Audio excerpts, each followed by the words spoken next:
Steve, right here in the front. Rick, besides taking better care of the basketball, what went on in the locker room at halftime? It seemed like you guys might have figured something out or wanted to approach things differently than that first half. Well, there were different areas. I mean, they were getting to the rim a lot in the first half. The turnovers were the first thing that we talked about. It seemed like we were doing a good job on the boards, but they had 20 more shots than we did in the first half. And so, that was really fool's gold too. And so, look, it was just, hit the reset button. Let's go whistle to whistle in the third quarter, try to chip away at it and try to hang in. Mark here right in the front of the right. I know you're being cool playing Luke right now and all that, but at any point did you say, damn, that was a hell of a comeback? No. Listen, been through too much of this, over the years. And, we've just got to be very much present in the moment and understand what this is all about. This is all about keeping poise and at the same time having a high level of aggression. And those two forces fly in the face of each other a bit. And look, this arena is madness. I mean, I don't know. From a road perspective, the decibels were insane. And so, it's there's a lot going on. Grateful to have the chance to hang in and give ourselves a chance at the end. But now we've got to, keep our eye on the ball. Over here on the right. Rick, Nembhard's play the last few minutes, not just the shots, but the defense. What was he able to do to kind of keep you guys connected and give you guys a chance to take it at the end? Well, he made big plays at both ends. The one stop on Shea at the end was a big play, and then we got the rebound. There was the step back three, which was a big momentum play. I think it went from 6 to 3. And then there was an and one where we got to the rim. I don't know what point it was in the fourth, but, a lot of big plays. And you got to have playmakers against Oklahoma City. I mean, they just they make it so difficult defensively. Right here on the right. Rick, it looked like during that review, the Siakam out-of-bounds review, the guys were huddling up right before the ruling came down. I'm going to assume that you kind of gave them directive on how to play the next possession if it didn't go in your favor. How comfortable were you in not calling a timeout in that situation and letting Tyrese just go spread floor? Yeah, that's very. I mean, we talked about it. We still didn't know the outcome of the challenge yet, but we said if it is their ball, let's get the stop. There's going to be a difference in the shot clock and the game clock. And if we get a stop and get the rebound, we're going to go. We're going to go, and hopefully get the ball in Tyrese's hands and look to make a play. So all that worked out. I mean, the Nembhard play to stay in front of Shea was a huge play. I think I don't know if Neesmith or Obi got the rebound. I haven't looked at it yet, but we were able to get the ball into Ty's hands, and he made the shot. Miller on the left, Joe. So one thing stood out when we look at the stat sheet, Zeke, about point guard play and what we talked about before this game started, and that's the Oklahoma City Thunder had a season low in assists, 13. And yes, we talked about the Pacers' turnovers, but they also had 24 assists. So the ball was still moving even when they were turning over. Yeah, and I thought, in the second half, I thought Halliburton did a good job and a better job of controlling tempo. Don't underestimate the job that T.J. McConnell did when he came in. Indeed. Because, again, we talked about how he is able to initiate the offense below the foul line. And a couple of times he was able to get to the basket and make a layup in crucial times. So those minutes that he played was very important. But the low assist number, right? We look at the low assist number for OKC. And then in a game like this, they play 11 players too. So you play 11 players. You have, 13 assists. You shoot 39% from the field. You shoot 36 from the three-point line, and you get out-rebounded. That tells me that the team and the coach was trying to find its way in the game, but never could really get control of it. And Shaq, as you said, you were sitting, center court on the floor, and it never felt like OKC could break away. And it never felt like, watching it, that they ever had the right group out on the floor that could break away. And I think the coach felt that too, thus 11 players playing with a low 13 assist number. And I want to talk about what Coach Carlisle just said. instilling confidence in your players. Guys, we get a stop.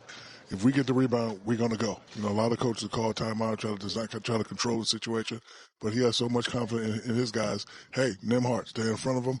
We're going to get this rebound. We're going to get it to Tyrese because he's the best option. He'll either make a play or make a play for somebody else. So great job by Coach Carlisle. Yeah, great time. You know, the guy has proven that he will get a great shot or a great look. This is just a great look. Miss or make, you're going to live with that shot. His ability to get into the in-between area of the court, not needing a three or a layup, but saying I could get a mid-range shot to win this game for us. You know, he was just spectacular in that moment. You know, when we talk about the comebacks from this team and this playoff run, and we know the T-shirts that were made from the 0 and 1,000 and whatever the number was, there's a new stat out there from today's game. Because Shaq said it, have we ever seen a game like this in the NBA Finals? Shaq, the answer is no. In fact, in the play-by-play era, a team up by 9 with less than 3 minutes to go, 0 and 121. So this is the first time that we've seen this comeback in the finals since we've been able to track in 96, 97. And I'll add something to that. So now you have 2 days off. Mm-hmm. You've won a game or lost. You've won a game or lost. If you lost a game, this is why I love the playoffs. And this is why I love the finals, being in that. You get to learn about yourself, your teammates, and human nature. So there's 2 things that you have to do. You have to know yourself, or you're going to learn yourself. But for me, it was, do I pay less attention and not listen to anything? Or I listen to everything and get infuriated. I was that. I had to listen to everything and just get infuriated that I might not have played up to my abilities and everyone's talking bad about me about doing it. And then I was able to possibly come back and play well. You're going to know or you're going to learn about yourself right now. And I talked about this earlier. 2 days is okay for me to have to face like this. And I agree with Kenny. First thing I'm doing is looking at the stat sheet. 2 for 9. You played terrible, Shaq. 2 for 9 from the free throw line. I'm going to be practicing my free throws, but I'm going to be so upset listening to loudmouth Charles Barkley, listening to Kenny, listening to Stephen A. talk about how I'm not ready and how I'm not focused and doing all this. And Kenny, you made a great point. I'm going to be so infuriated that I'm going to come back out and get in game 2 and play with a lot of emotion because whether you know it or not now, the pressure is on OKC. Absolutely. And after you get through the emotions and after you get through the mean faces and everything else, then you look at the stat sheet and you go, what can I improve on? Right. And it's a lot here that I don't know if they can get better at, right? You got out-rebounded at home, 56-39, okay? And, again, can you figure out a way to score against Indiana's defense? And if Indiana doesn't turn the ball over, then you're not getting transition baskets. And even when Indiana turned the ball over tonight, you didn't score in transition. So imagine if they don't turn the ball over the next game and their defense is just as good and their rebounding is just as good. You know, OKC right now, your best player is getting off. But these numbers where everybody else is scoring, they're going to start shrinking because defensively, Shaq, and Kenny, the coaches go back, they make adjustments, and we'll say, hey, we can't stop Shaq. We can't stop Olajuwon. But somebody, Chet, we may have to squeeze him a little bit more. I was sitting there, as I've said many times, the referees really let them play tonight. Mm-hmm. I wonder in the rest of these games, are the whistle going to start to get tighter? You're going to start to call a lot of knick-knack fans? Because there were a lot of times where fouls could have been called and they were not called. So I think OKC has to definitely be wary of that also. And we got to give the Pacers credit. This postseason, they're averaging just 6 offensive rebounds a game. They had 13 in this one. So really a place that they showed that improvement that you're pointing to, Zeke. Jalen Williams at the podium, the All-NBA, All-Defensive Team guard for the Oklahoma City Thunder, 17 points on 6 for 19 from the field. I think Indiana scored 12 points in the final 2.5 minutes, just defensively for a team that performed so well in the first half. What did you guys see in those final 2.5 minutes that you guys didn't do well? Our offense was really slow, I think, and we kind of let that dictate how we played on defense. Obviously, when you're down by what they are, they're going to go fast, and you kind of gotta. For right now, we gotta look have film, look at what happened during that time. But right now, it's just gotta tip your hat. They made some really big shots down the stretch, and just were playing with the hunger of being down, and it kind of was like we were trying to play like we were trying to keep the lead instead of trying to extend it or keep being aggressive. Dan, third row. Jalen, after such a quick turnaround like that, such a reversal of fortune, how do you guys avoid, shell shock, for lack of a better term, being able to go from that high to that low? How do you ride that out getting into game 2?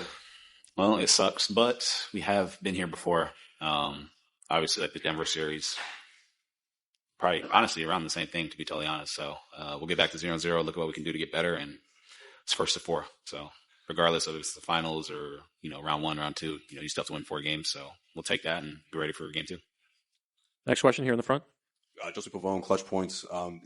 Relating to that loss or, the way it went down in game 1 against Denver Nuggets, what are some of the shortcomings that you can somewhat relate to in this game, especially down the stretch in that fourth quarter? Had a couple of defensive breakdowns that cost us, a couple offensive rebounds that cost us, just like little stuff down the stretch. When shots, I think we had a really good offensive process going through. Like we got some good shots towards the end, but when shots aren't falling, you can't have, defensive breakdowns like we did. Jenny, next row back. Hey, Jalen, Jenny Carlson with the Oklahoman. For as many turnovers as you guys had, you only had 11 points off those turnovers. How do you turn that into more points? Was that just an off shooting night, or was there something else going on there? Nah, I think you got to look at what kind of turnovers we're getting to. Sometimes you get them you get a turnover in the backcourt. Sometimes the defense is behind you now, so you try and obviously pace out and run something. We'll look at it though. I think, like I said, the goal of our defense is not really to get steals. It's a byproduct of how solid we are on defense and how well we're communicating and playing defense. But I mean, just steals are a part of the game. Obviously, you want to convert more on them, but at the same time, you got to understand what kind of steals we're getting and just kind of how they're coming. Howard in the middle. Back from the ringer. Jalen, you've, I'm sure, watched a lot of those Pacer comebacks earlier in the postseason and a lot of Halliburton's shots. What was it like to be on the other end of it? And, what did you think when you saw them against other teams versus having to be on the other end of it tonight? I mean, it sucks. I don't know. Next row up. Jerry Ramsey, franchise. Jalen, none of their guys had 20 points, but 6 of them were in double figures. Just can we talk about how hard it is to defend a team like this that doesn't have, especially in this game, a primary scorer, and it just seems like everybody's chipping in? Can you repeat your question? Off well. None of their guys had 20. They had 6 guys in double figures, though. Just how difficult is it to guard a team like this that, you can't really focus on one primary scorer. Everybody's just sort of chipping in here and there.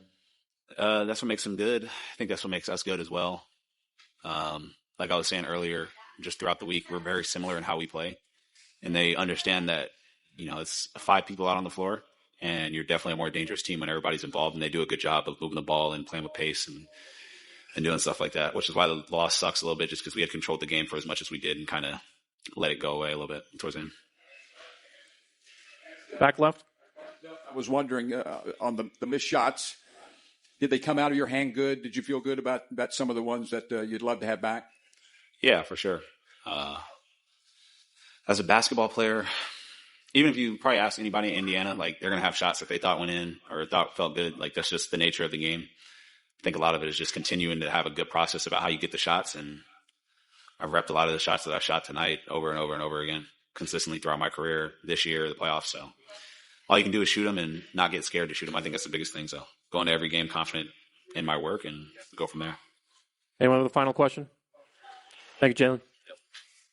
We'll continue to hear from the players here at the NBA Finals. The Indiana Pacers take a 1-0 series lead with the amazing, improbable comeback here in Game 1.